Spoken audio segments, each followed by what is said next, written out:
warahmatullahi wabarakatuh.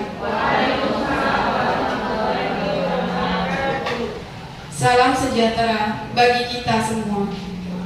Yang terhormat Bapak Kepala SMA Negeri 2 Bengkulu Utara, Bapak Dr. Andes Kaman,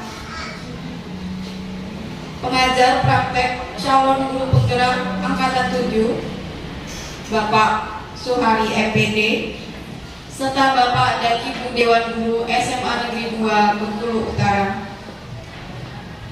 Marilah bersama-sama kita mengucapkan syukur kepada Tuhan Yang Maha Esa yang telah melimpahkan rahmat dan karunia-Nya kepada kita semua. Salawat beriring salam senantiasa kita sampaikan kepada Nabi besar Muhammad Sallallahu Alaihi Wasallam. Bapak dan Ibu guru semua, pada kesempatan ini kita akan mengikuti rangkaian acara diseminasi materi pada modul 1.4 Pendidikan Guru Penggerak Angkatan ke-7 yang berjudul Budaya Positif. Adapun susunan acara nantinya meliputi pembukaan, kemudian pembacaan doa, kata sambutan, pemaparan materi, diskusi, dan penutup. Pembukaan. Padi ditanam di atas sawah. Mari bersama kita ucapkan basmalah. Bismillahirrahmanirrahim. Acara berikutnya, untuk lebih berkahnya acara ini, mari kita bersama-sama berdoa yang akan dipimpin oleh Bapak Arwin SPDI. Kepada Bapak kami persilakan. Assalamualaikum warahmatullahi wabarakatuh. Waalaikumsalam warahmatullahi wabarakatuh. Sebelum kita mendoa, marilah kita istighfar kepada Allah Subhanahu wa taala. Semoga apa yang kita niatkan, kita hajatkan dikabulkan Allah Subhanahu wa taala. Amin ya rabbal alamin. Astaghfirullah. Alhamdulillahirabbil alamin, hamdan hamidin, hamdan syakirin, hamdan ni'ma wa yukafi mazidah. Ya Rabbana lakal hamdu kama yanbaghi jalali wajhika wa 'azimi sultanik. Rabbana zalamna anfusana wa lam taghfir lana wa tarhamna lanakunanna minal khasirin. Allahumma ighfir lana dzunubana wa walidina warhamna kama rabbayana shaghira. Wa lizatina wa lizatnatina wa lizamil mu'minina wal mu'minat wal muslimina wal muslimat al ahya'i minhum wa amwati rahmatika ya arhamar rahimin. Selanjutnya Bapak Ibu, kita mengharapkan kepada Bapak Kepala SMA Negeri 2 Bengkulu Utara untuk menyampaikan sambutan pada acara ini. Kepada Bapak dipersilakan. Assalamualaikum warahmatullahi wabarakatuh. Selamat pagi menjelang siang dan salam sejahtera untuk kita semuanya. Alhamdulillahirabbil alamin. Assalatu wassalamu ala asrofil anbiya'i wal mursalin wa ala alihi wa sahbihi ajma'in, amma ba'du. Yang kami hormati Bapak Ibu Wakil Kepala Sekolah, Kepala KTU. Yang kami hormati Pak Hendri selaku guru pengajar praktek atau PP.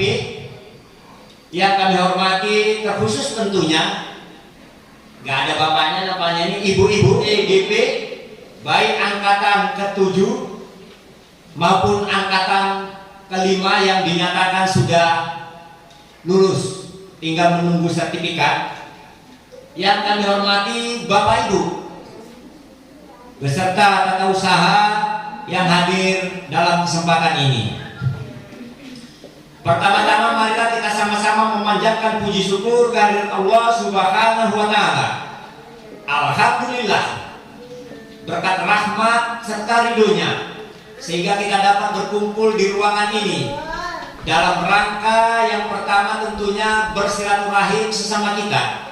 Yang kedua, melanjutkan program CGP khususnya angkatan ke-7. Mudah-mudahan apa yang kita kerjakan ini nantinya selalu mendapat rahmat dari Allah Subhanahu wa taala. Selawat beriring salam tentunya kita mohonkan kehadirat Allah Subhanahu wa taala semoga selalu tercurah kepada junjungan kita Nabi besar Muhammadin sallallahu alaihi wasallam. Bapak Ibu yang kami hormati, terkhusus guru PP baik yang dari SMA 1 maupun dari SMA 2. Selanjutnya dalam kesempatan yang berbahagia ini, pertama kami mengucapkan terima kasih dari Bapak Ibu atau dari teman-teman CGP angkatan ke-7 yang sudah mengadakan atau melaksanakan program CGP pada hari ini dan di ruangan ini. Mudah-mudahan dengan dilaksanakan program atau kegiatan CGP di hari ini nantinya dapat terlaksana dengan baik dan dapat berbagi ilmu apa sebetulnya program dari CGP dan sasaran akhirnya nantinya. Kemudian mohon maaf saya, barangkali saya juga tentu manusia, tidak luput dari kehilapan dan kekeliruan, tapi perlu kami sampaikan Saya termasuk, saya pikir Bapak Ibu juga memahami saya. Saya itu kalau kerja memang harus jelas, karena programnya ini jelas. Dan ini semua warga sekolah, terkhusus Bapak Ibu guru, harus memahami kegiatan CGP. Bapak Ibu yang kami hormati, dalam kegiatan CGP pada hari ini, materinya aja pertama yaitu pelaksanaan budaya positif di lingkungan sekolah.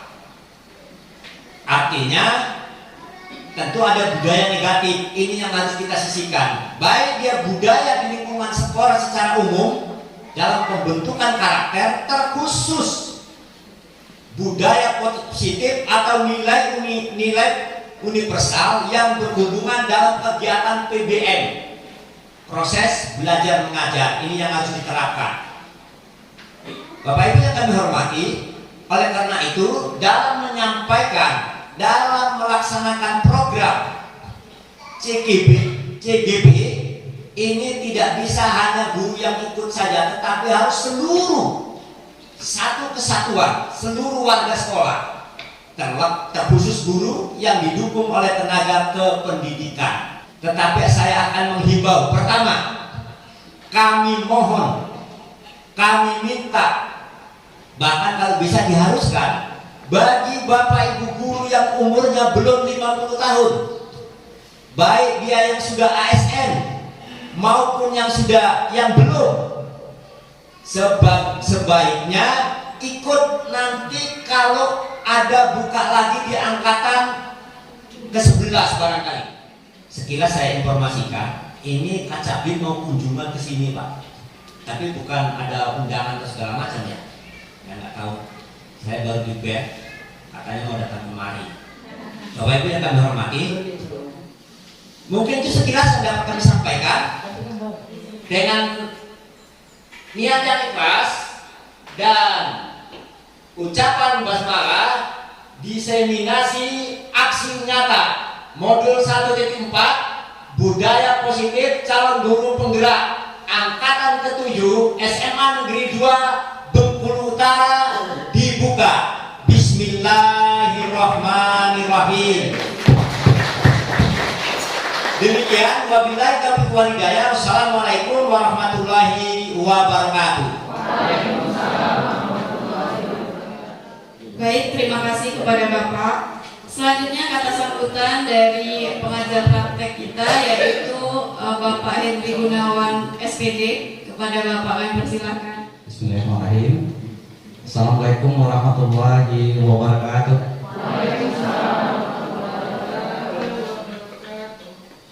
Salam sejahtera untuk kita semua. Yang terhormat Bapak Kepala Sekolah SMA Negeri 2 Hargamukti, Bapak Dr. Andes Taman. Yang saya hormati Bapak Ibu guru, terkhusus teman-teman Ibu Iliam, Bu Ranti, Bu Ruki, kemudian Ibu Ini, dan terakhir selamat untuk Ibu Sartika yang sudah lulus. Mudah-mudahan kedepannya lulus terus bisa diterapkan. Di kegiatan ini yang paling penting adalah bagaimana peran kita sebagai seorang pendidik akhirnya bisa memahami bahwa lingkungan yang positif, bahwa budaya yang positif itu sangat penting dilakukan di lingkungan sekolah. Dan seperti manusia dasar tentunya tidak bisa kita hanya sendiri untuk melakukan budaya positif itu. Untuk melakukan suatu budaya positif perlu dukungan, perlu kolaborasi, perlu kerjasama yang baik dari semua guru, sehingga muaranya budaya positif itu akan melahirkan suatu saat kita melihat siswa kita yang mempunyai karakter yang baik. Mungkin itu Bapak Ibu yang sampaikan. Terima kasih, mohon maaf, saya tutup. Wassalamualaikum warahmatullahi wabarakatuh. Baik, Bapak Ibu hadirin yang kami hormati, sama-sama kita memberikan sambutan kepada Bapak Kacabdin kita, kepada Bapak Kacabdin. Silakan untuk Kacabdin dan rombongan, silakan untuk menempati kursi yang telah disiapkan.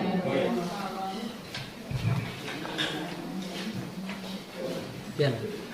Assalamualaikum warahmatullahi wabarakatuh. Yang kami hormati Bapak Kacapin beserta rombongannya, Bapak Ibu guru yang kami hormati, terkhusus guru PP dan guru CGP. Kepada Pak Kacapin, Pak Kasih SMA dan SMK yang kami hormati, kami ini melaksanakan program kerja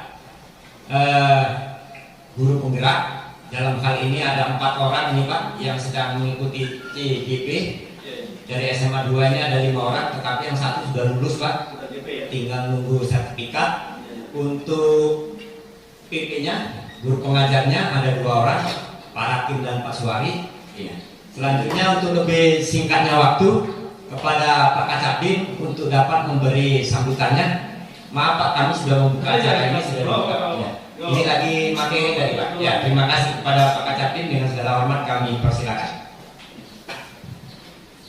Terima kasih Pak Kamal. Bismillahirrahmanirrahim. Assalamualaikum warahmatullahi wabarakatuh. Selamat menjelang siang ini ya untuk kita semua yang sama-sama kita hormati Bapak Kamal yang Kepala SMA 2 Bengkulu Utara. Ada bersama saya Pak Iyek Kasih SMA dan Pak Vincent ya Kasih SMK.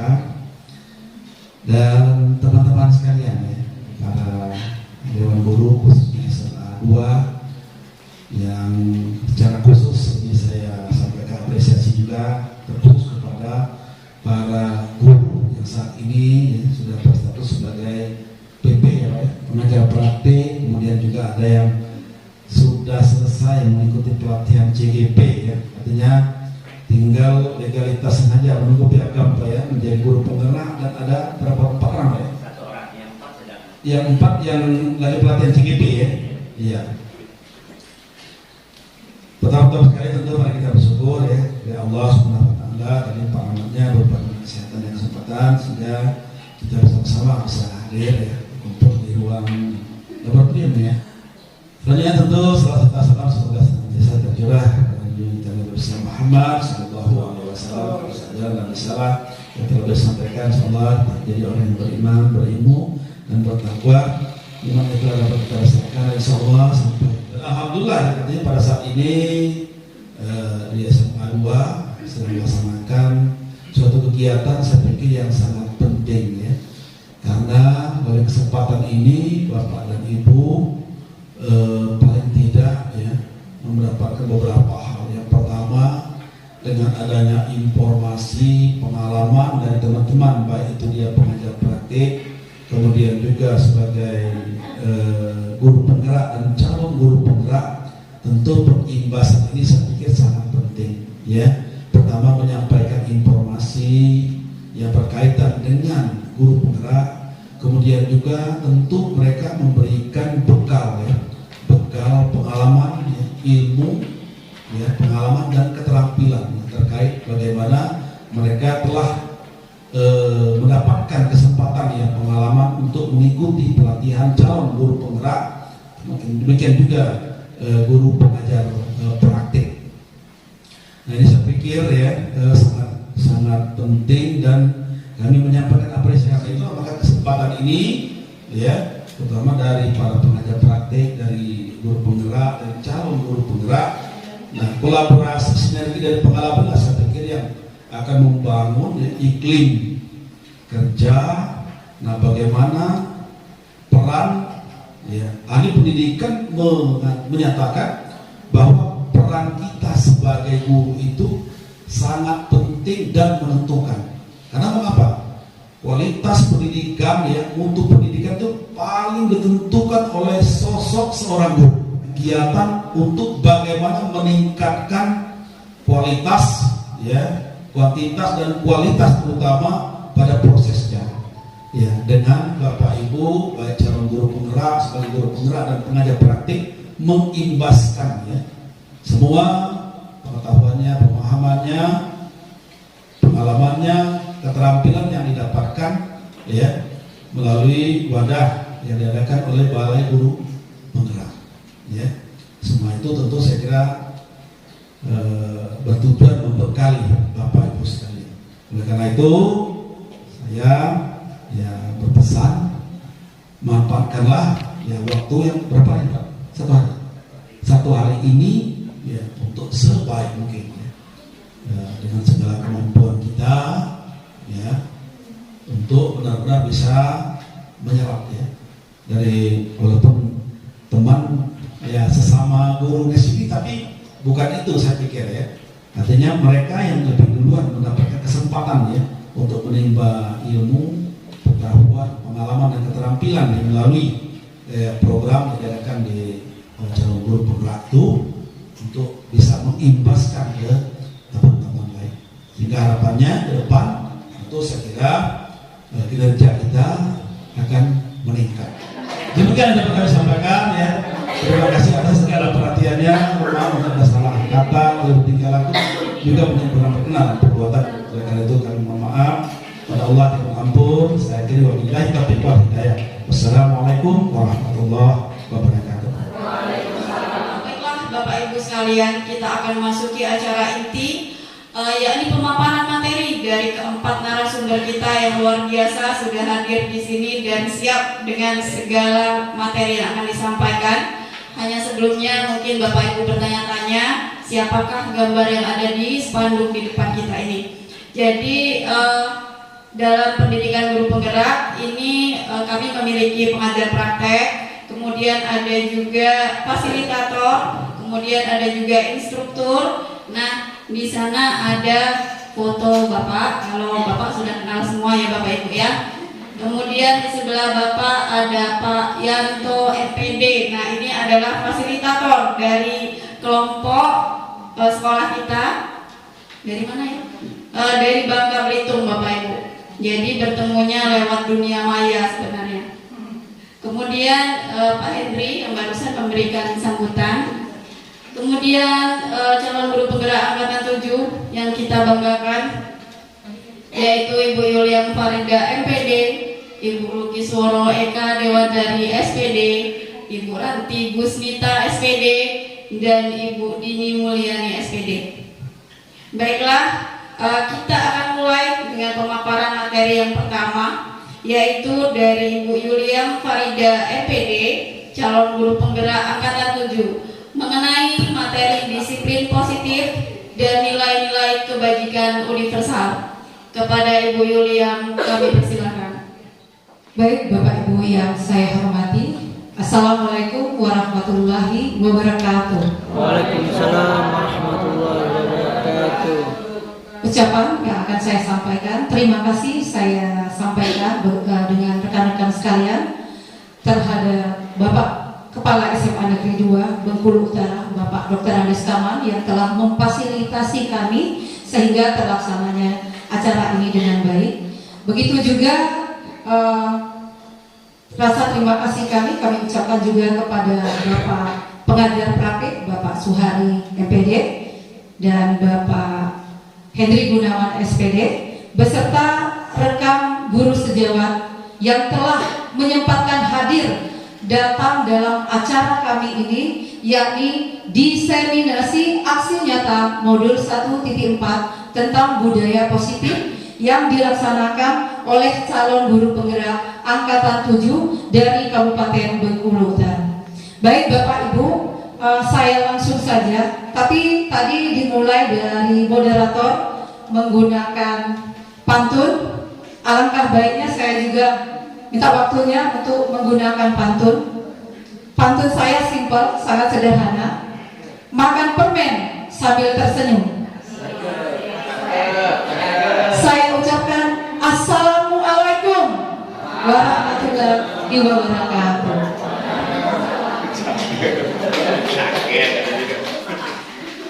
Ya, baik Bapak Ibu guru yang saya hormati, alhamdulillah pada kesempatan ini saya didaulat pertama kali untuk mengimbasi materi apa yang telah kami pelajari selama mengikuti calon guru penggerak angkatan 7 terutama di modul 1.1.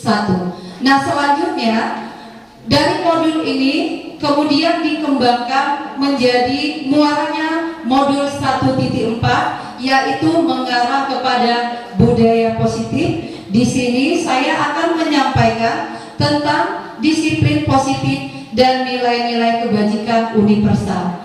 Pada kesempatan ini kami secara bersama-sama dalam menentukan siapa yang akan memaparkan itu, kami melakukan secara undian. Jadi kebetulan bukan karena ada apa-apa saya didaulat untuk menjabarkan pertama sekali.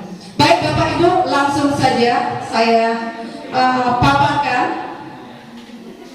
Bapak Ibu silahkan lihat di hadapan kita sudah ada tertera foto, ya, foto yang telah saya dokumentasikan selama 1 tahun terakhir, tepatnya bulan Oktober, ketika pertama kali kami mengikuti program Guru Penggerak Angkatan 7. Mungkin secara sekilas Bapak dan Ibu sudah tahu gambar apa atau foto apa yang terdapat di depan. Yang pertama, foto adalah gambar ketika anak bertemu dengan murid, pasti selalu ketika anak bertemu dengan guru, pasti kita selalu melakukan 3S. Ya Bapak Ibu ya, kebiasaan yang sudah dan sering kita lakukan dalam kehidupan kita sehari-hari, terkhususnya di lingkungan sekolah. Nah, 3S itu kita sering dikenal dengan sapa, senyum, dan salam. Nah, selanjutnya kebiasaan-kebiasaan yang kita lakukan ini ternyata di modul 1.4 dinamakan dengan budaya positif. Jadi secara garis besarnya untuk khusus di SMA Negeri 2 ini, budaya positif sudah lama kita lakukan. Nah, selanjutnya Bapak Ibu guru yang saya hormati, pada gambar yang kedua mungkin agak kurang jelas ya Bapak Ibu ya, karena ini di-download melalui PPT. Seharusnya kalau ini merupakan video. Nah, pada gambar kedua ini menjelaskan adalah bagaimana kebiasaan kita pada pagi hari sebelum memulai pembelajaran. Nah, biasanya silakan Bapak Ibu ingat, biasanya kita pasti memulai pembelajaran dengan mengajak anak untuk berdoa. Benar ya Bapak Ibu ya? Iya. Nah, selanjutnya setelah kita melaksanakan berdoa, otomatis anak kita arahkan untuk mengaji. Itu terlepas dengan keyakinan mereka masing-masing. Kebiasaan ini juga ternyata di dalam modul 1.4 termasuk ke dalam budaya positif. Nah, alhamdulillah di SMA Negeri 2 ini sudah melakukan budaya positif, tinggal kita mengembangkan lagi. Baik, silakan lanjut operator untuk gambar yang kedua. Mengapa sekarang timbul pertanyaan kepada kita? Mengapa budaya positif ini penting dilakukan di sekolah? Mungkin Bapak Ibu sudah tahu jawabannya. Ya, secara otomatis kita sudah terlintas. Budaya positif dilakukan di sekolah untuk menciptakan lingkungan positif. Nah, dari lingkungan yang positif ini akan tercipta nantinya seperti yang terdapat di gambar 1, 2, dan 3 yang sering kita lakukan. Yang pertama, dengan adanya lingkungan yang positif akan menciptakan kenyamanan bagi anak dalam belajar. Saya rasa ibu bapak guru yang hebat sudah melakukannya. Malahan setiap hari dengan menggunakan metode-metode tertentu. Selanjutnya, dari kenyamanan itu nanti akan tercipta suatu kolaborasi atau dengan kata lain kerjasama antar warga sekolah. Nah, di sana warga sekolah itu meliputi bapak kepala sekolah, guru, rekan sejawat, murid, bahkan sampai kepada pihak kantin. Kenyamanan inilah yang kita butuhkan ketika kita ingin menghidupkan budaya positif. Baik Bapak Ibu, saya kilas balik kenapa budaya positif ini bisa diterapkan di abad tahun 2021 ini.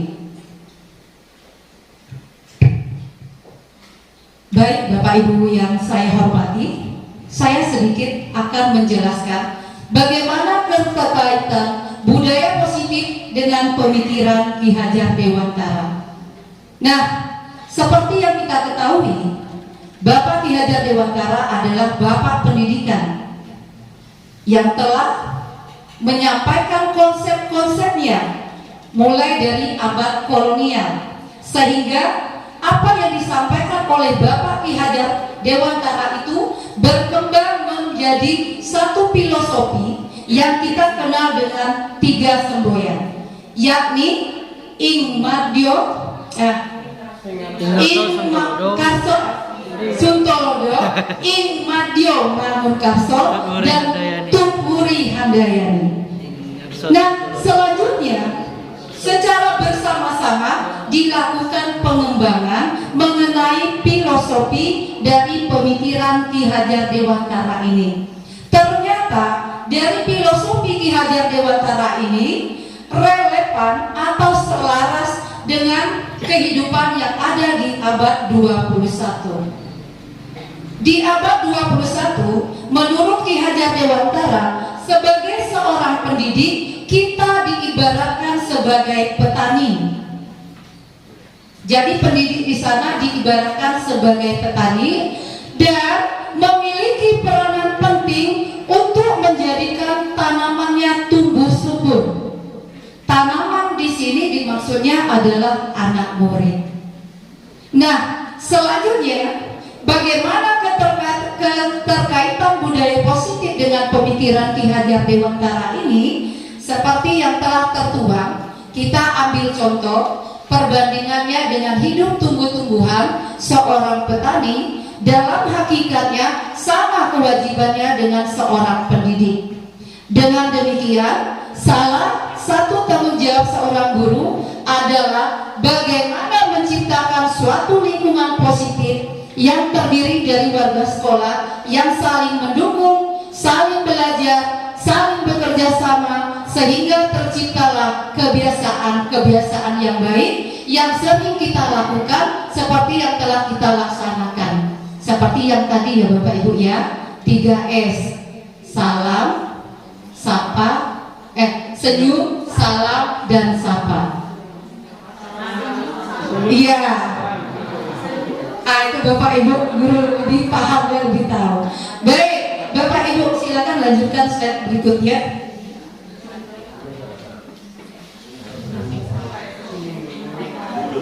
Nah, kemudian kita juga akan memahami apa yang dimaksud dengan disiplin positif.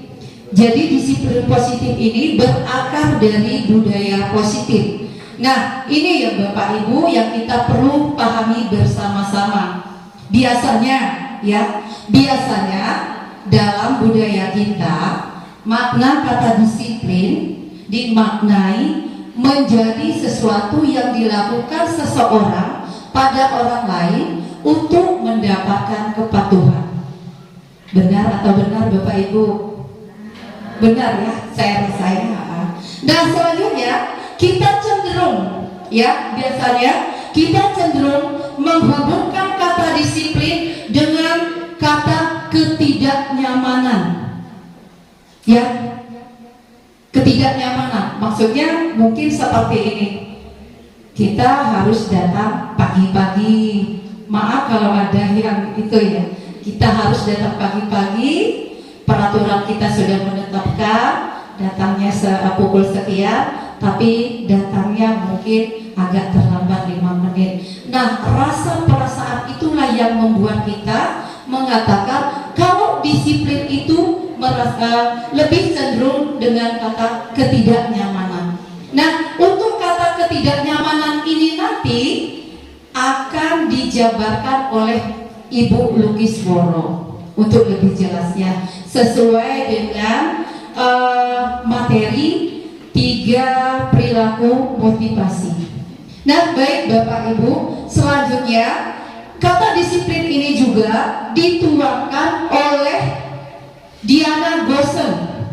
Maaf nanti kalau bahasa Inggris saya agak belepotan memerna ya. Dalam bukunya Restoring School Discipline tahun 2001, pakar pendidikan ini menyatakan bahwa arti dari kata disiplin berasal dari bahasa Latin yang artinya belajar. Kata disiplin juga berasal dari akar kata yang sama, artinya pengikut. Untuk menjadi seorang murid atau pengikut, seseorang harus paham betul alasan mengapa mereka mengikuti. Maksudnya seperti apa itu mengikuti? Kita harus tahu apa yang diinginkan dari kata disiplin itu sendiri. Baik Bapak Ibu, sebagai pendidik, tujuan kita adalah nantinya menciptakan anak-anak yang memiliki disiplin diri sehingga mereka bisa berperilaku dengan mengacu pada nilai-nilai kebajikan universal seperti yang telah dikonsepkan oleh filosofi Ki Hajar Dewantara. Baik, silakan Ibu Ranti lanjut. Nih, Bapak Ibu sekalian yang saya hormati, Ki Hajar Dewantara maupun Diana Gosen sama-sama merupakan pakar pendidikan. Mereka berdua mengartikan disiplin sebagai kontrol diri. Nah, untuk kejelasan dalam pemahaman kontrol diri nanti akan dipaparkan oleh Ibu Ranti Gusnita. Baik, silakan lanjut ke slide berikutnya. Nah, saya singgung sedikit Bapak Ibu karena saya di sini adalah sebagai pengantar untuk memaparkan pengindasan tentang budaya positif, tapi kalau untuk materinya nanti akan dijabarkan oleh ketiga teman saya. Baik, di sini nilai-nilai kebajikan universal yang dimaksud oleh Bapak Ki Hajar Dewantara adalah nilai-nilai kebajikan positif manusia yang merupakan tujuan mulia yang ingin dicapai setiap individu. Nah, dari inilah cikal bakal terbentuknya kurikulum merdeka. Selanjutnya, seperti yang telah dikemukakan oleh Dr. William Glasser pada teori kontrol menyatakan bahwa setiap perbuatan pasti memiliki suatu tujuan. Seperti yang telah saya sampaikan di awal tadi, budaya positif itu dimulai dari kebiasaan yang positif yang kemudian kita kembangkan untuk mendapatkan lingkungan yang positif. Muara dari lingkungan yang positif itu nanti adalah mengacu kepada nilai-nilai kebajikan universal yang telah disampaikan sesuai dengan filosofi Ki Hajar Dewantara. Nah, untuk nilai-nilai kebajikan universal ini juga sudah, mohon maaf Ibu Ranti di slide berikutnya. Iya, selanjutnya, ini baik. Nah, di slide ini itu sudah terdata nilai-nilai kebajikan universal yang telah ditawarkan oleh pihak dari kementerian. Namun di sini kita dituntut untuk memilih salah satu, yakni dari keenam ini kita pilih salah satu mana yang sesuai dengan lingkungan budaya positif kita. Nah, kebanyakan nanti muara positifnya itu adalah ke profil pelajar Pancasila. Jadi harapan kita nanti peserta didik kita muaranya akan mendapatkan nilai-nilai kebajikan seperti yang terdata di dalam profil pelajar Pancasila, yakni yang pertama beriman, bertakwa, kepada Tuhan Yang Maha Esa dan berakhlak mulia. Yang kedua adalah mandiri. Yang ketiga, bernalar kritis. Yang keempat, berkebinekaan global. Yang kelima, bergotong royong dan kreatif. Mungkin kalau untuk pemaparan saya sampai di sini ya Bapak Ibu ya, karena batasan materi saya adalah mengenai disiplin positif dan nilai-nilai kebajikan universal. Untuk selanjutnya saya kembalikan kepada Ibu moderator, kepada Ibu Sartika, kami persilakan. Baik, terima kasih kepada Ibu Yuliam yang sudah menyampaikan materinya. Bapak Ibu sekalian, aplaus yang meriah untuk Ibu Yuliam Farida, MPD. Kemudian saya ingin sebelum kita melanjutkan ke pemateri berikutnya, mungkin biar lebih fresh, lebih fokus lagi, karena sudah banyak yang di sela-sela kegiatan kita tadi sudah banyak hal-hal yang terjadi. Saya ingin mengajak Bapak Ibu semua untuk melakukan tepuk tangan. Kalau saya bilang, belum Bapak Ibu sabar. Kalau saya bilang tepuk satu, maka Bapak Ibu tepuk satu kali sambil mengucapkan yes. Tepuk satu. Kita lanjutkan ya. Tepuk dua berarti tepuk dua kali sambil mengucapkan siap. Tepuk dua kali. Bareng tepuknya sebenarnya.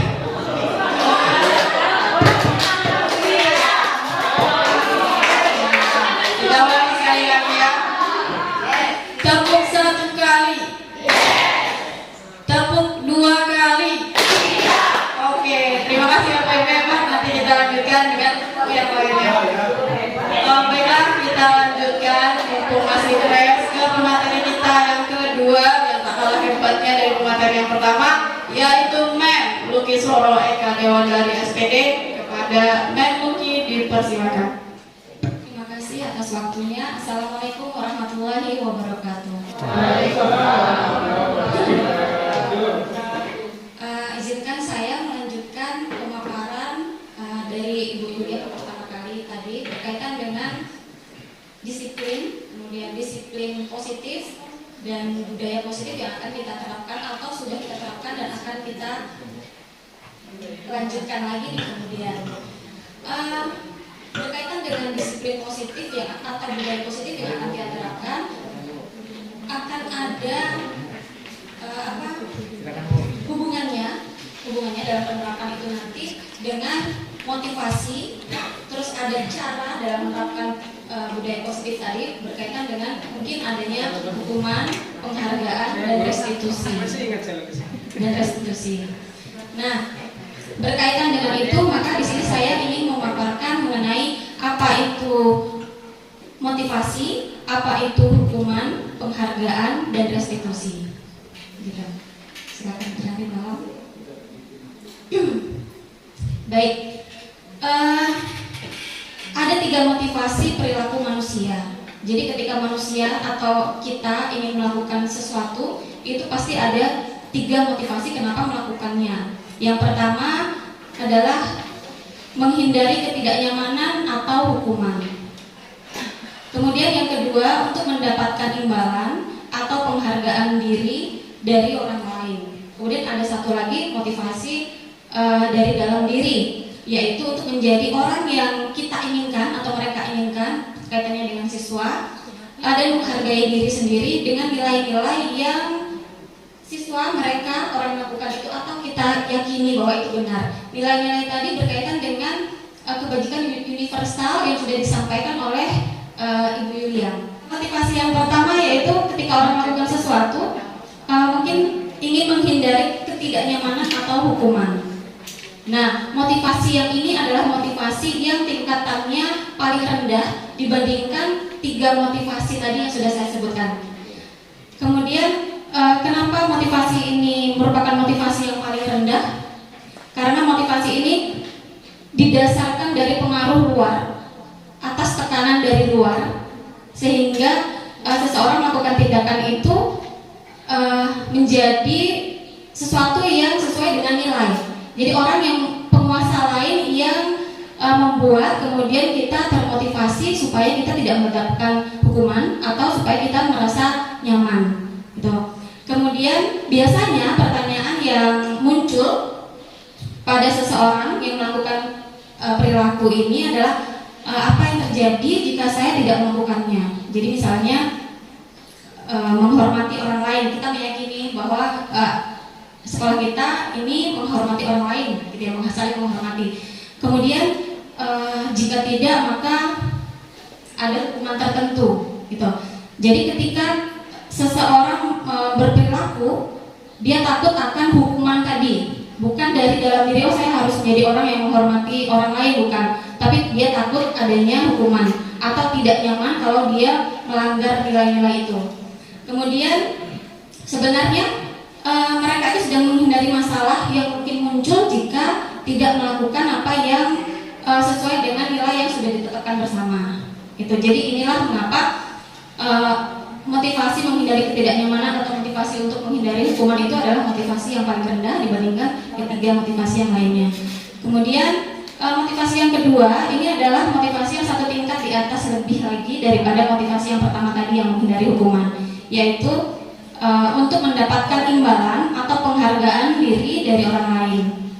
Nah, motivasi ini juga bersifat eksternal karena untuk melakukan suatu tindakan yang mendapatkan penghargaan dari orang lain ini terpengaruh dari orang lain, orang yang memberikan penghargaan atau hadiah. Jadi kita melakukan sesuatu itu karena ingin mendapatkan hadiah.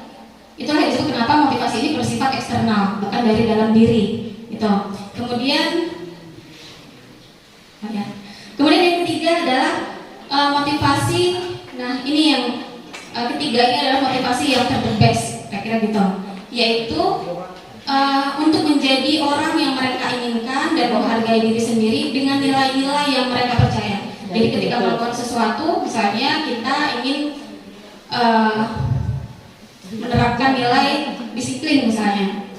Jadi ketika orang yang memiliki motivasi yang ketiga ini, mereka melakukan sesuatu berdasarkan nilai kebajikan yang sudah mereka percaya, yaitu disiplin tadi. Jadi misalnya saya terlambat, saya nggak akan hukuman. Misalnya saya terlambat, saya nggak berharap imbalan atau apa ketika saya tidak terlambat. Tapi ketika saya menerapkan, misalnya saya harus disiplin, menjadi orang yang disiplin, maka dari dalam diri kita, orang yang melakukannya itu memang benar-benar termotivasi dari dalam diri. Nah, biasanya bentuk pertanyaan pada kita yang melakukan motivasi yang ketiga ini adalah akan menjadi orang seperti apa apabila saya melakukannya. Gitu, misalnya saya datang tepat waktu akan menjadi seperti apa ketika saya tepat waktu, karena kita tadi memegang bahwa kita harus memiliki nilai disiplin, misalnya seperti itu. Berbeda dengan yang kedua tadi semuanya motivasinya berasal dari luar, gitu. Kemudian mereka melakukan sesuatu karena nilai-nilai yang mereka yakini. Misalnya tadi saya ambil contoh yang disiplin tadi, dan mereka ingin menjadi orang yang melakukan nilai itu tadi. Ketika melakukan hal-hal yang berkaitan dengan bahwa kita harus disiplin, berarti sebenarnya kita itu sedang ingin menjadi orang yang menghargai waktu dan orang yang disiplin, gitu. Lanjut nanti. Nah, sekarang balik ke materi Ibu Yuli yang tadi mengenai disiplin positif. Sekarang ada tujuannya. Jadi apa tujuan disiplin positif? Disiplin positif itu tujuannya adalah menanamkan motivasi yang ketiga tadi. Motivasi orang untuk melakukan sesuatu tadi itu kepada murid-murid kita. Nah, untuk menjadi orang yang mereka inginkan dan menghargai diri sendiri dengan nilai-nilai yang mereka percaya. Mungkin kita tadi mengambil nilai profil pelajar Pancasila gitu. Jadi bagaimana usaha kita untuk bisa membuat siswa-siswa kita itu memiliki motivasi yang ketiga tadi, sehingga profil pelajar Pancasila itu tercipta, gitu. Nah, jika motivasi ketiga ini berhasil, ya kan, maka tidak akan ada pengaruhnya pada hukuman atau hadiah. Karena hukuman dan hadiah itu motivasi dari luar. Jadi kalau kita sudah berdisiplin, nggak peduli lagi hukuman, karena kita pasti sudah tidak akan melakukan kesalahan yang sudah ada dalam peraturan. Dan kita juga sebenarnya sudah nggak mengharap imbalan. Gitu. Next, ma'am. Nah, sekarang tugas besar kita adalah bagaimana cara kita sebagai guru untuk menanamkan disiplin positif yang positif kepada murid-murid kita. Itulah tugas kita bersama Bapak Ibu. Kemudian diantaranya adalah salah satunya, lanjut ma'am. Nah, dalam menerapkan disiplin positif tentu ada kaitannya dengan yang namanya cara. Ketika seseorang atau peserta didik kita melenceng dari kebajikan universal yang sudah kita tetapkan bersama. Ketika ada yang melenceng, kemudian pasti ada cara untuk meluruskan. Gitu. Nah, hal ini erat kaitannya dengan adanya istilah hukuman, kemudian ada juga istilah konsekuensi, dan ada juga istilah restitusi. Nah, di bagian ini saya akan menjelaskan apa itu hukuman, konsekuensi, dan restitusi. Baik, hukuman itu merupakan identitas gagal. Jadi ketika kita ingin menerapkan disiplin positif, hukuman itu hendaknya ditiadakan atau paling tidak itu adalah pilihan terakhir. Ketika kolaborasi dengan guru, BK, kemudian orang tua, kepala sekolah dan lain sebagainya itu sudah memang tidak tercapai lagi satu kesepakatan, nah itu adalah pilihan terakhir. Gitu. Kemudian disiplin yang sudah bermakna positif itu ada dua, yaitu konsekuensi dan restitusi. Baik, lanjut berhenti. Nah, sekarang kita masuk ke hukuman. Hukuman, konsekuensi, dan restitusi itu adalah hal yang berbeda dalam menerapkan budaya positif di lingkungan kita atau khususnya di lingkungan sekolah kita. Hukuman itu bersifat tidak terencana atau tiba-tiba. Gitu. Kemudian murid tidak tahu apa yang akan terjadi karena dia tidak dilibatkan.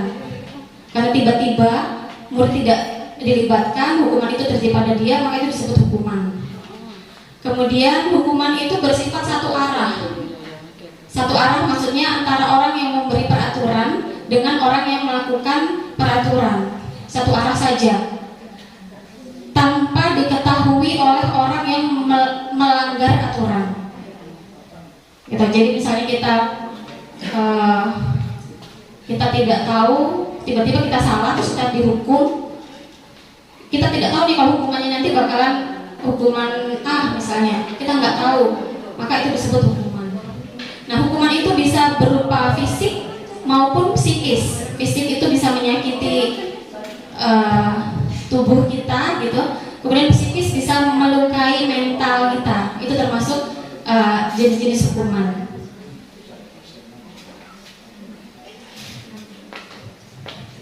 Nah, sekarang konsekuensi.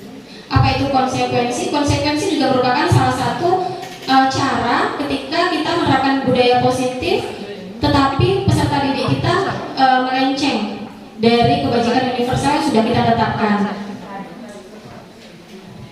Oke. Konsekuensi itu sudah terencana atau disepakati. Kalau tadi hukuman itu tiba-tiba, kalau konsekuensi itu sudah terencana atau disepakati. Nah, murid dibuat tidak nyaman dalam jangka waktu kemudian diberikan berdasarkan suatu data yang umumnya dapat diukur. Kemudian peraturan dan konsekuensi sudah diketahui sebelumnya oleh murid. Kalau tadi hukuman tidak diketahui hukuman apa karena tiba-tiba. Kalau konsekuensi sudah diketahui sebelumnya oleh murid bahwa dia kalau melanggar ini akibatnya ini. Gitu. Kemudian di bagian proses konsekuensi ini sikap guru senantiasa memonitor murid. Oke, kemudian cara yang ketiga yaitu restitusi. Apa itu restitusi? Restitusi adalah proses menciptakan kondisi bagi murid untuk memperbaiki kesalahan mereka, sehingga mereka bisa kembali ke kelompok mereka dengan karakter yang lebih kuat. Nah, strategi ini merupakan proses kolaboratif yang mengajarkan murid untuk mencari solusi atas permasalahan mereka dan membantu murid berpikir tentang orang seperti apa. Di motivasi ketiga tadi kita menggali siswa kita supaya dia bisa memiliki motivasi agar mereka bisa membantu murid berpikir menjadi orang seperti apa dan bagaimana mereka harus memperlakukan orang lain. Kemudian ada juga istilah penghargaan. Alfikon mengatakan bahwa saat kita berulang kali menjanjikan hadiah kepada anak-anak agar berperilaku bertanggung jawab, atau kepada seorang murid agar mempelajari sesuatu yang baru, atau kepada seorang karyawan agar melakukan pekerjaan yang berkualitas, sebenarnya kita sedang berasumsi mereka tidak dapat melakukannya, atau mereka tidak akan memilih untuk melakukannya. Nah, ada istilah dihukum oleh penghargaan. Jadi penghargaan itu ada positif dan ada negatifnya. Positifnya tentu akan membuat siswa menjadi terarah, teratur sesuai dengan disiplin budaya kebajikan yang kita inginkan. Tapi dia juga berpengaruh dalam jangka panjangnya. Kemudian penghargaan itu sebenarnya tidak efektif karena itu juga tadi pengaruhnya berasal dari luar. Kemudian penghargaan merusak hubungan. Misalnya kita memberikan satu penghargaan, reward kepada orang lain, teman-temannya menjadi iri atau tidak suka. Gitu. Kemudian penghargaan juga mengurangi ketepatan. Ada satu penelitian yang membuktikan hal ini, nanti bisa saya jelaskan di belakang layar. Kemudian penghargaan juga menurunkan kualitas. Sama, penghargaan mematikan kreativitas, penghargaan menghukum. Nah, penghargaan menghukum ini mungkin saya bisa menyebutkan bahwa seperti sistem rankingan. Ranking 1, ranking 2 akan merasa yang paling terhukum. Gitu. Kemudian sekarang motivasi yang paling baik untuk menerapkan budaya positif adalah motivasi dari dalam diri. Jadi itu kaitannya budaya positif dan teori-teori yang berkaitan dengan budaya positif yang bisa saya sampaikan. Selanjutnya akan disampaikan oleh Ibu Dini. Terima kasih. Baik, terima kasih Bu Luki. Tepuk satu.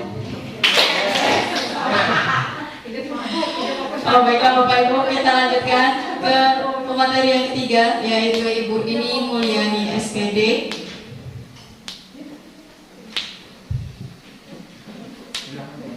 Mengenai kebutuhan dasar manusia, dunia berkualitas, restitusi dan 5 posisi kontrol. Silakan kepada Ibu Dini.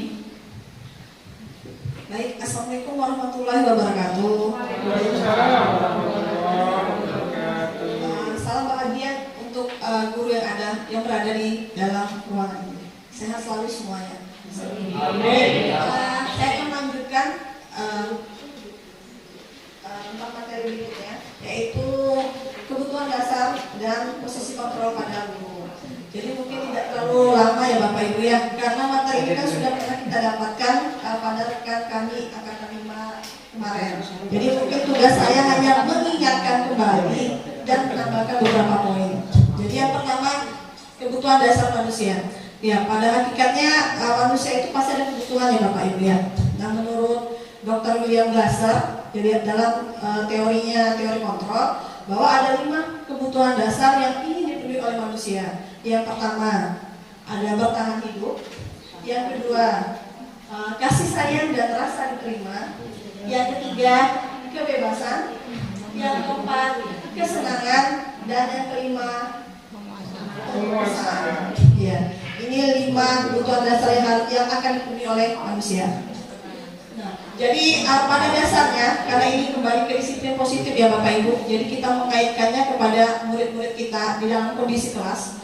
Jadi pada dasarnya setiap perilaku ataupun tindakan yang dilakukan oleh murid kita itu ada tujuannya Bapak Ibu. Iya. Walaupun mungkin tujuan mereka menurut kita salah, tapi hakikatnya ada kebutuhan dasar yang sedang mereka penuhi. Nah, kebutuhan dasar apa itu? Nah, ini ada satu contoh yang saya ambil. Jadi ya sama seperti kita ya Bapak Ibu sebagai wali kelas sering mendapatkan laporan anak-anak, Bu, si A tidur baik gawainya Bu. Atau kalau ini saya contohkan, Ibu Ambar ini mendapatkan penyampaian dari teman-temannya, Bu, si Doni ini suka bekal makan siang teman-temannya. Jadi kita sebagai wali kelas, ya Ibu Ambar sebagai wali kelas, tindakan apa sih harus dilakukan sehingga kita tahu kebutuhan dasar apa yang sedang ingin dipenuhi oleh si Doni. Jadi biasalah kita ya Bapak Ibu ya, ketika ada sesuatu yang bermasalah kita panggil, ya kita interogasi.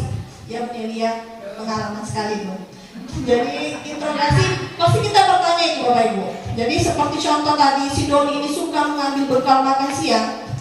Jadi akan kalau jawaban si Doni tadi misalkan ditanya, kenapa nak kamu ngambil bekal makan siang si Bayu? Bu, saya lapar Bu. Nah, karena saya lapar, bekal tidak bawa, ibu saya lupa bawa bekal. Jadi saya ambillah bekal teman saya. Nah, kira-kira kalau seperti itu jawabannya, kebutuhan apa yang sedang Doni penuhi ya dari 5 kebutuhan tadi? Dia lapar. Kira-kira yang mana Bapak Ibu dari 5 tadi? Jadi tidak usah dijelaskan, Bapak Ibu sudah paham kok. Ya, bertahan hidup karena ada kan laparnya. Nanti prinsip mereka namanya kelas 2 SD ya. Mikir lapar itu, baiklah kalau saya lapar, pas kerja pikiran pusing, lemas itu. Jadi akhirnya ya kebutuhan yang sedang ia penuhi salah satunya itu tadi kebutuhan bertahan hidup. Tapi jika ditanya sama wali kelasnya Ibu Ambar, nah kenapa kamu ngambil sebekal ini nak? Wah Ibu, kamu senang nih nengok Doni itu Bu. Pas saya ngambil bekal, dia marah-marah. Saya marah, lucu. Jadi ketika Doni bilang lucu, apa yang dia inginkan sih? Kegiatan apa yang sedang ia penuhi untuk dirinya sendiri? Sih, paling penting bakal Bu. Jadi ketika itu ada yang dia penuhi. Iya, senang. Senang apa? Senang ketika melihat temannya marah itu. Menurut dia lucu. Itu dia. Jadi ada lagi, kalau misalkan si Doni ini bilang alasannya dengan dunia ini kan sering itu interogasi ya Bu ya.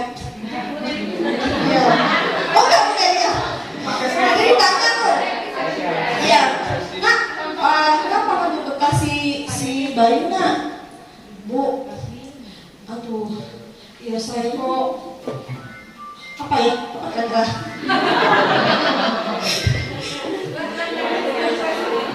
Kalau anak penguasaan, oh ya, misalkan kalau si Doni itu jawab, saya dalam mengambil bekal, saya itu merasa hebat saya. Ya, saya merasa teman-teman saya itu takut dengan saya Bu. Berarti apa yang sedang ia penuhi sih? Power.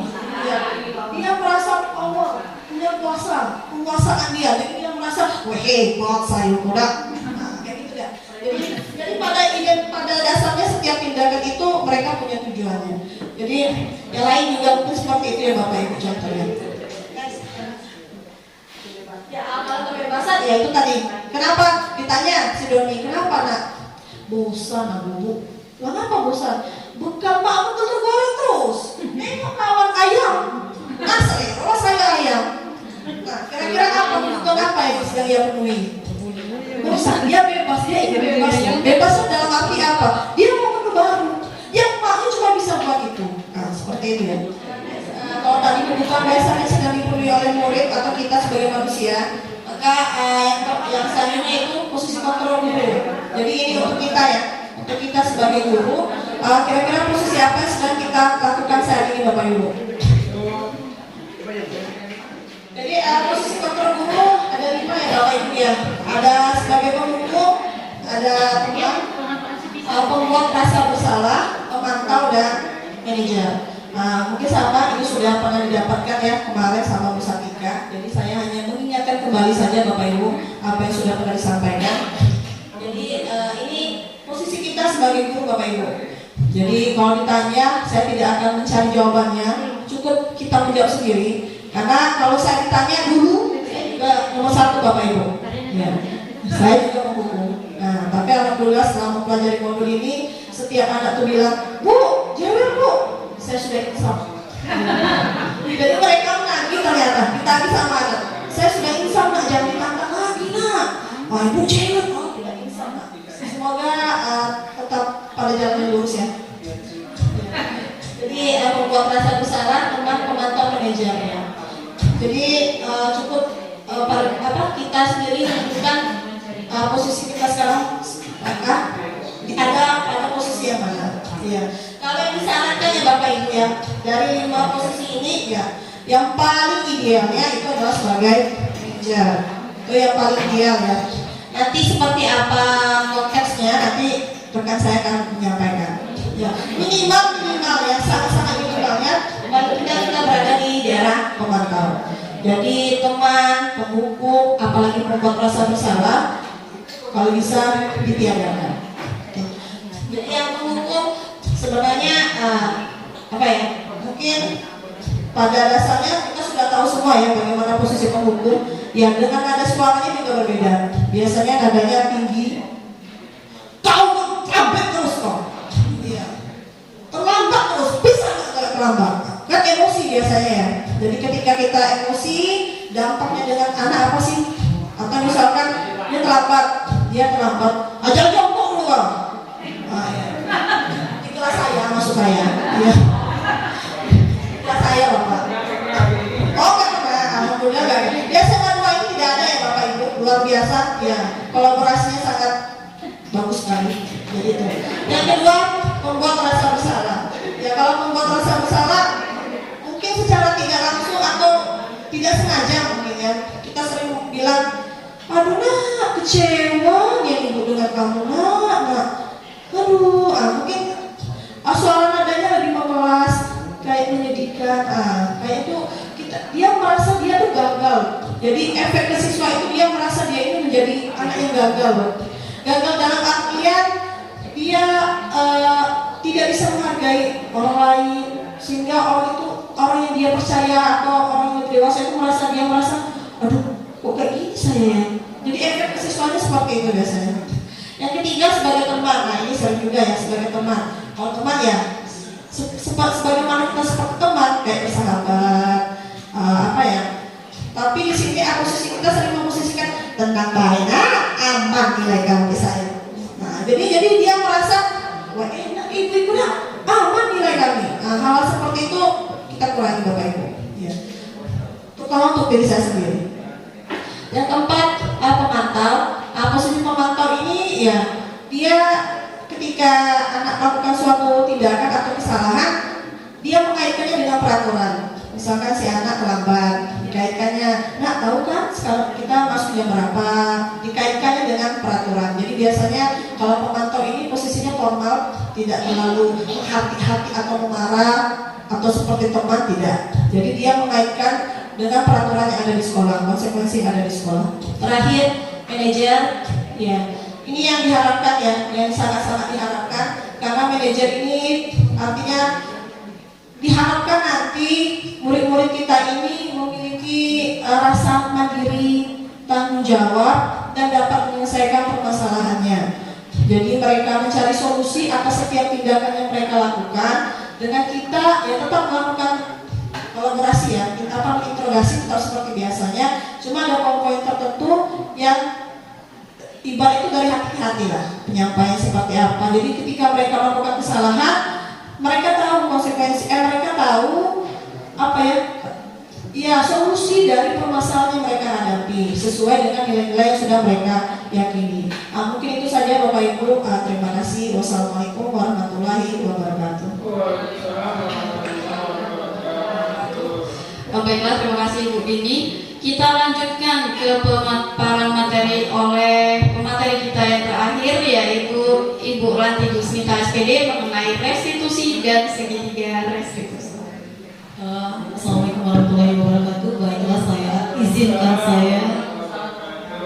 izinkan saya untuk memaparkan materi selanjutnya adalah restitusi. Jadi restitusi ini adalah penerapan disiplin positif. Dalam kata arti berarti bagian dari budaya positif yang diterapkan di sekolah. Jadi seperti yang dikatakan oleh Bu Dini, kita di posisi manajer, idealnya adalah manajer. Apakah kita selama ini sudah memberlakukan posisi kita sebagai manajer?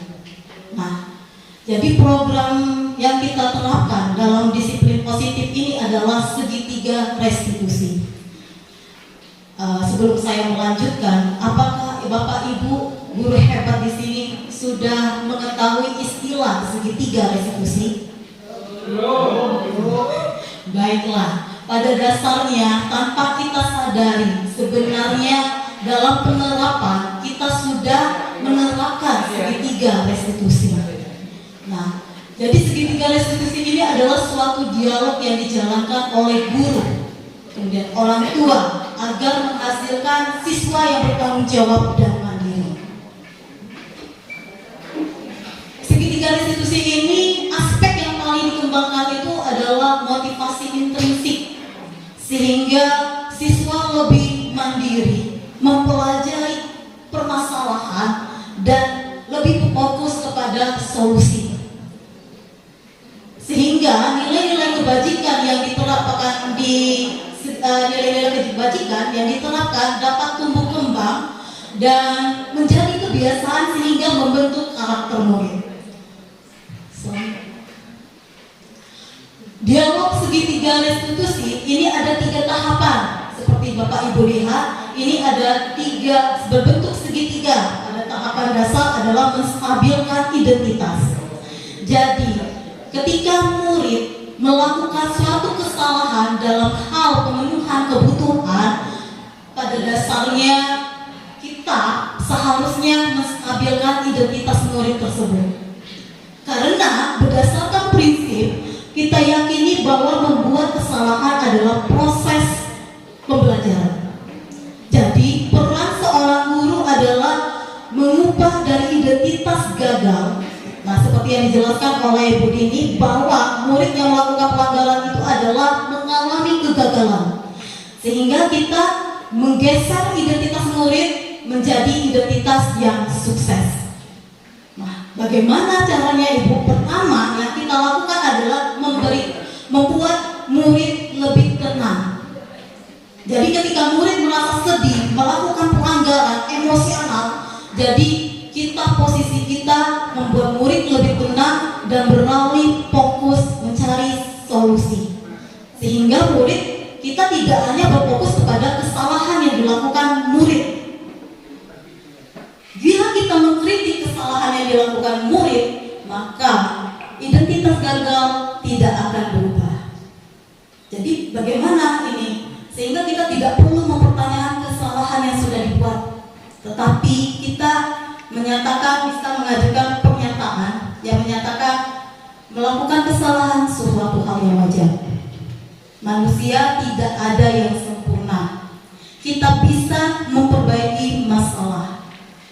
Kemudian saya tidak menanya kesalahan, tetapi fokus mengatasi permasalahan ini. Kenapa kita tidak flashback kesalahan yang telah dilakukan? Karena murid akan berfokus pada rasa bersalah, dan rasa bersalah ini pastinya menyita energi yang sama besarnya dengan penyelesaian masalah, sehingga murid akan terperangkap dengan masa lalu. Yang kita fokuskan mengontrol murid, memikirkan apa yang terjadi sekarang, masa kini, dan masa yang akan datang. Jujur, setelah di sini sama dengan yang lain, saya merasa tercerahkan. Saya dulu berpikir dengan tindak laku yang dilakukan oleh Pak Kis, saya berpikir nggak fair, tidak ditanya bersalahnya ini, anak ini gimana, semuanya salah. Saya berpikir begitu. Oh, ternyata di sini saya tercerahkan melewati kegiatan program ini, dan saya berharap dengan pengimbasan materi yang kami dapat, diharapkan teman-teman bisa mengikuti kegiatan yang kami ikuti sekarang. Kemudian selanjutnya adalah validasi tindakan yang salah. Validasi tindakan yang salah ini adalah ketika guru mengetahui posisi kontrol, maka akan bergeser dari stimulus respon. stimulus respon itu menjadi proaktif. Proaktif, mengapa? Karena setelah yang seperti dijelaskan, murid melakukan pelanggaran dalam pemenuhan kebutuhan. Tentunya pasti bertabrakan dengan kebutuhan lain. Misalnya seperti yang disebutkan dengan Bu Dini, kebutuhan power penguasaan, yang pasti akan bertabrakan dengan kebutuhan diterima atau disayang, love or belonging. Nah, posisi kita yaitu kita mencoba untuk mengenali dan mengakui kebutuhan murid tersebut, sehingga murid merasa diterima dan dipahami. Selanjutnya, kita boleh, pernyataan atau pertanyaan kalau pada validasi tindakan yang salah, kita tidak dengan nada menghukum atau menghakimi. Jadi kita di sini berprinsip berdasarkan bahwa murid melakukan sesuatu hal karena mempunyai dalam upaya pemenuhan kebutuhan. Nah, selanjutnya adalah terakhir, yaitu menanyakan keyakinan. Di sini setelah murid kita lakukan validasi tindakan salah dan identitas murid yang sukses sudah telah stabil, maka murid telah siap untuk dikaitkan dengan keyakinan. Nah, keyakinan kelas ini, Bapak Ibu, diharapkan ini merupakan adalah salah satu disiplin positif, dan seharusnya di tiap-tiap kelas ini sudah dibentuk keyakinan kelas atau kesepakatan kelas.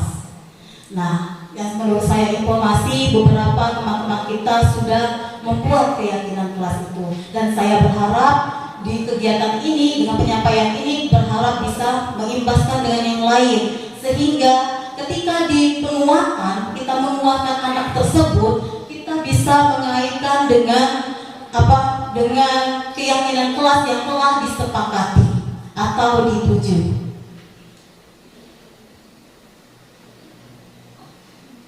Nah, pada dasar yang terakhir ini kita bisa mengajukan pertanyaan. Pertanyaan ini, apa yang kamu yakini? Sebagai kelas, sebagai keluarga, apa yang kamu yakini? Apa yang menjadi prinsip kamu? Kalau misalnya ternyata anak ini bertengkar dengan temannya, dia menampakkan powernya, penguasaan. Oh ya Bu, saya meyakini, kemudian kita sudah kesepakati bahwa kita saling menghargai. Nah, kemudian baru kita kaitkan, kira-kira apa yang akan kamu lakukan? Bersediakah kamu memperbaiki permasalahan tersebut? Dan terakhir, kamu ingin menjadi orang yang seperti apa? Nah, tentunya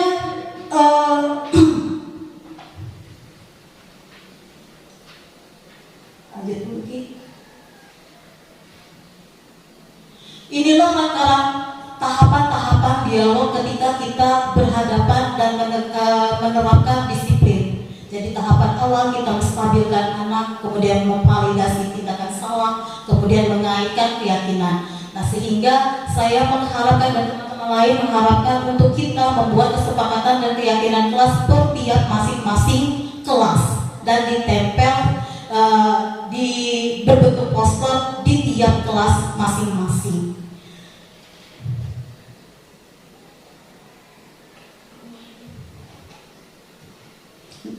Hal-hal yang perlu diterapkan, hal-hal yang perlu diperhatikan dalam restitusi ini adalah yang pertama, setiap perilaku yang salah itu dikaitkan dengan nilai-nilai. Nilai-nilai tadi kebajikan universal kita lebih diutamakan adalah profil pelajar Pancasila. Kemudian dikaitkan dengan keyakinan kelas. Nah, selanjutnya yang terakhir adalah kesediaan dari pihak yang membuat salah untuk memperbaiki kesalahan. Nah, terus yaitu dedikasi waktu yang paling penting. Tanyakan kapan bisa dimulai dan memperbaiki permasalahan tersebut. Dan saya yakini pasti Bapak Ibu sudah menerapkan hal tersebut. Hanya saja kita masih tidak mengetahui tahapan tersebut seperti itu. Tapi termasuk saya masih miss di menguatkan keyakinan, yaitu untuk mengaitkan tindakan yang salah dengan apa yang diyakini dengan siswa. Kemudian terakhir, jadi harapan kita terakhir menerapkan disiplin positif melalui segitiga restitusi ini adalah kita membentuk murid yang memiliki pribadi yang lebih kuat. Kemudian berwawasan, mereka akan lebih proaktif. Kita kalau hukuman itu dia ada motivasi eksternalnya, kita yang menentukan hukumannya seperti ini, konsekuensinya seperti ini. Tetapi kalau di segitiga restitusi, kita memberikan murid untuk melakukan wawasan untuk penyelesaian masalahnya sendiri. Kemudian terakhir adalah murid lebih percaya diri, bertanggung jawab dan merdeka, karena mereka merasa lebih diberikan kebebasan dan lebih dipercaya. Cukup sekian Bapak Ibu, sebenarnya kalau untuk disertai dengan ada contoh, tapi dikarenakan dengan waktu untuk lebih lengkap kita boleh berdialog atau berdiskusi di belakang layar. Untuk tahap ini mungkin Bapak Ibu ada ingin ditanyakan, saya kembalikan ke moderator. Baiklah, terima kasih Bu Ranti Rusmita. Bapak Ibu, mari kita berikan aplaus yang meriah kepada keempat pemateri kita yang luar biasa pada hari ini. Baiklah, mungkin kita sisipkan waktu untuk bertanya jawab. Silakan Bapak Ibu, jika ada yang ingin ditanyakan kepada siapa atau dijawab bersama. Oh, gitu. Baik, silakan Pak. Bismillahirrahmanirrahim. Assalamualaikum warahmatullahi wabarakatuh. Berkenaan dengan kegiatan ini, tadi dibuka dengan pantun oleh Bu Yulia, jadi saya jawab dengan pantun. Pantunnya orang guru BK dengan perasaannya. Semen padang di antar mobil, mobil bergerak melaju maju, diseminasi hasil bedah modul, calon guru penggerak angkatan 7. Sholat zuhur 4 rakaat dilaksanakan jam 12 lewat. Sobat guru 4 sepakat jadi guru teladan yang hebat. Pak Mamat masuk ke jurang membawa kampak menebang kayu. Selamat Anda berjuang, semoga dapat menebang ilmu.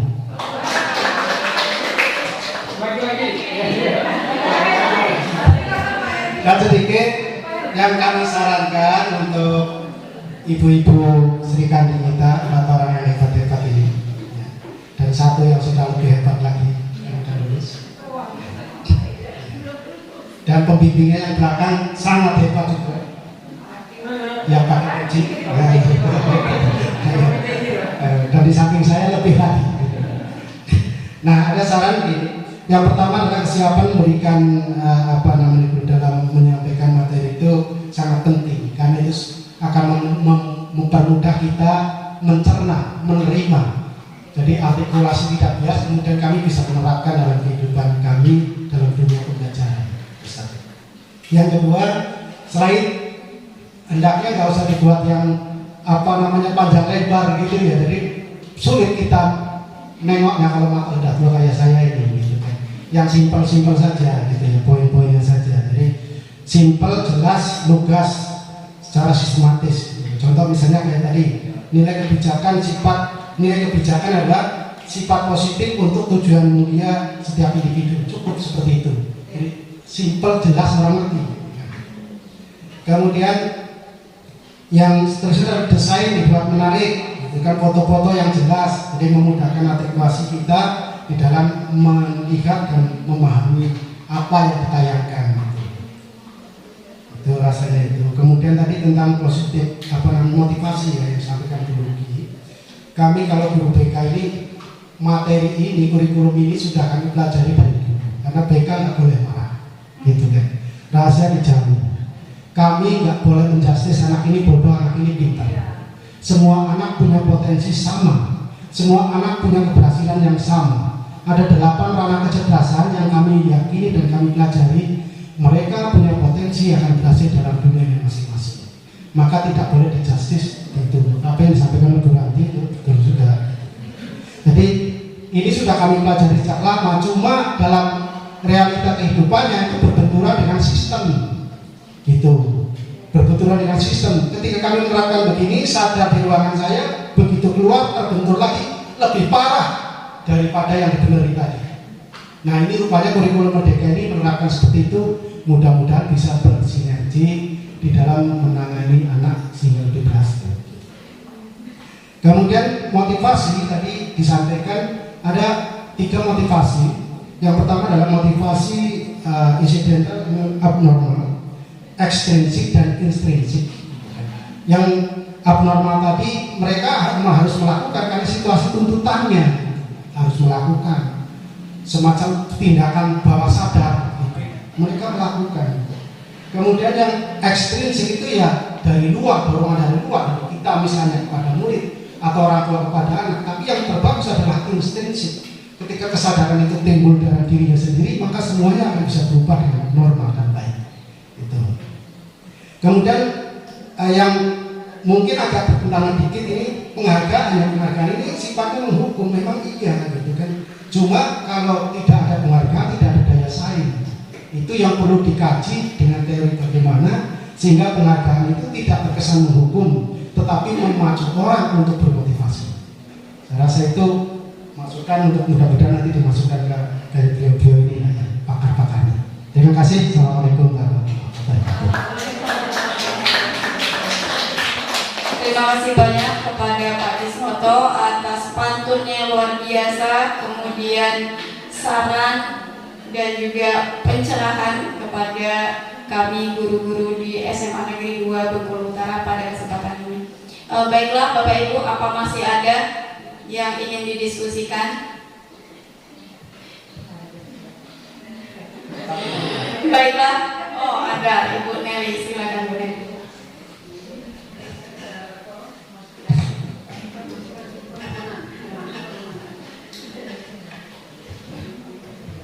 Terima kasih waktu yang diberikan. Alhamdulillah dengan paparan dari pemerintah kita tadi sangat hebat. Terus terang saya pribadi mendapatkan masukan ataupun ilmu, dan ilmu ini saya harapkan bisa berkembang terus diaplikasikan. Nah, pertanyaan langsung saja. Dari apa yang dipaparkan tadi oleh pemateri, saya sangat setuju dan saya sangat berharap ini bisa dilaksanakan di sekolah kita secara bersinergi.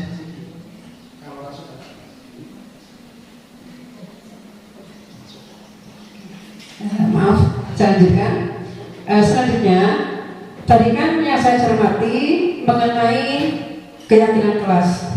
Nah, ini pertanyaan saya, keyakinan kelas ini mungkin untuk per mata pelajaran atau guru masing-masing dan kelas, mungkin bisa demikian. Nah, saya masih kendala proses untuk mendapatkan keyakinan kelas yang efektif itu bagaimana? Mungkin bisa kita diskusikan atau dibahaskan kepada kami.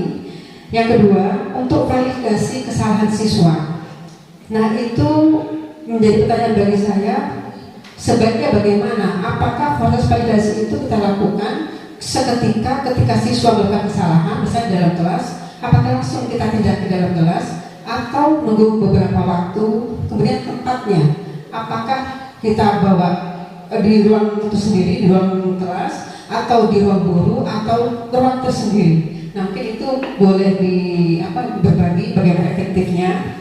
Kemudian untuk pelaksanaan dari kegiatan ini kepada kami, terutama yang mengimbaskan, kami mohon ada semacam pemantauan dari narasumber atau dari guru-guru yang sudah mendapatkan pelatihan, supaya apakah yang kami lakukan ini sudah setidaknya mendekati dari apa yang diimbaskan pada hari ini. Nah, bagaimana tekniknya memantau kami untuk kegiatan yang disampaikan hari ini. Karena itu, terima kasih.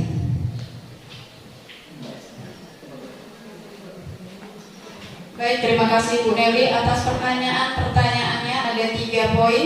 Kami persilakan kepada keempat pemateri untuk menjelaskan dan menjawab pertanyaan dari Ibu Nil.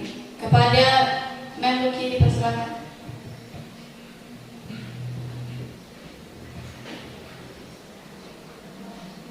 Baik, terima kasih Ibu Neri atas pertanyaannya mengenai keyakinan kelas. Memang tadi belum saya sampaikan Bu Neri karena dari satu menit lagi. Jadi terskip.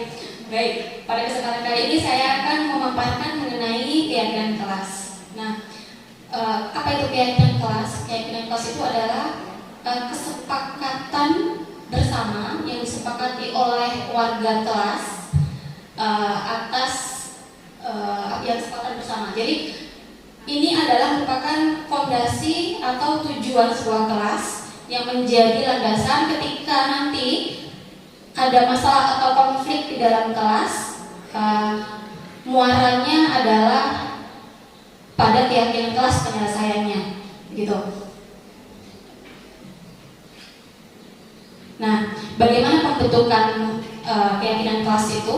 Jadi keyakinan kelas itu berupa kayak ya statement atau pernyataan keyakinan yang disepakati bersama tadi, bersifat lebih abstrak daripada peraturan, di mana peraturan kan lebih rinci dan lebih konkret. Kalau keyakinan kelas bersifat lebih abstrak.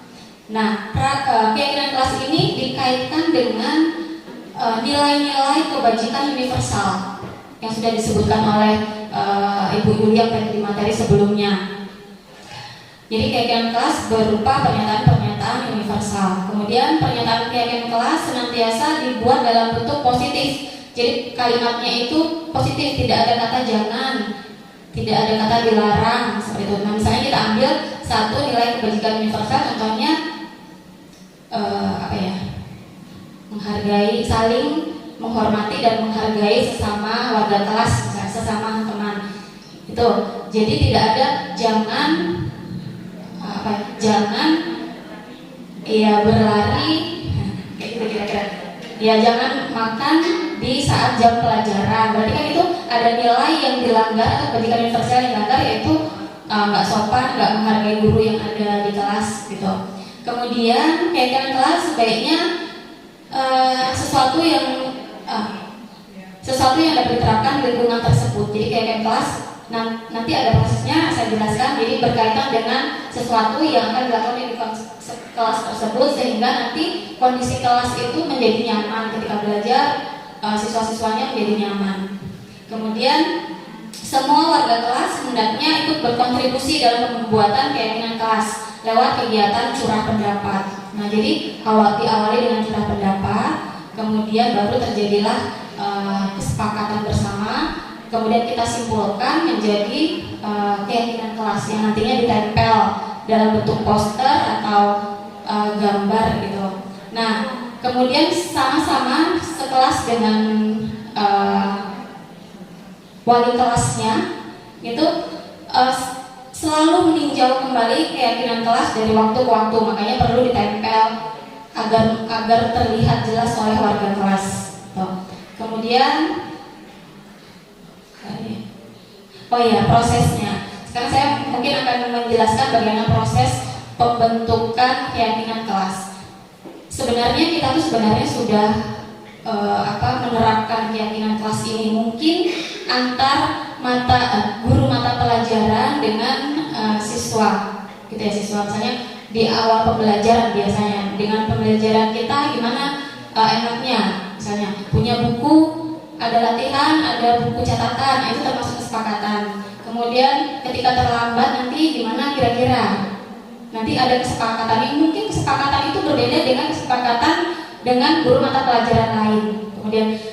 Kemudian ada lagi kesepakatan mungkin yang akan dilakukan oleh kelas karena kelas itu berkaitan dengan bagaimana seharian mereka belajar. Berarti kan mereka harus merasakan kondisi yang nyaman, enak dalam belajar, gitu kan? Maka kesepakatan kelas ini difasilitasi oleh wali kelas.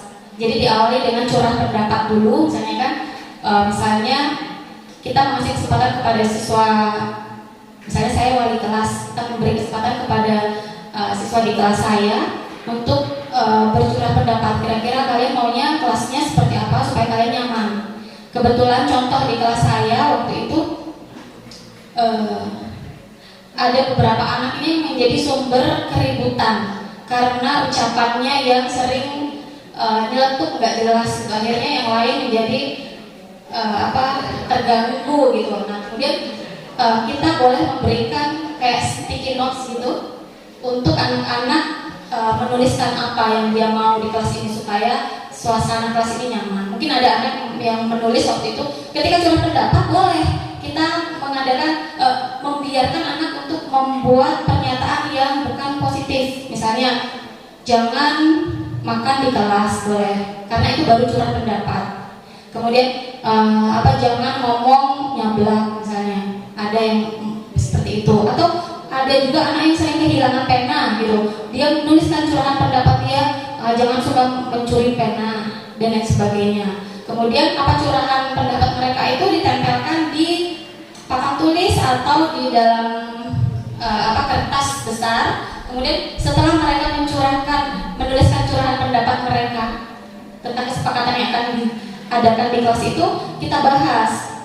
Kita sebelumnya menjelaskan dulu kepada siswa-siswa kita bahwa ini loh kebajikan universal yang seharusnya ada dalam diri kita. Kita sebutkan yang menghargai orang lain, disiplin, tenggang rasa, toleransi, kemudian dan sebagainya seperti yang sudah disampaikan Bu Ida tadi. Kemudian kita ambil seperti satu misalnya ada anak yang menulis dilarang makan di kelas. Kemudian kita bahas kira-kira kalau dilarang dimakan di kelas ini kebajikan yang mana yang kita perlu pertimbangkan untuk menjadi kesepakatan kelas.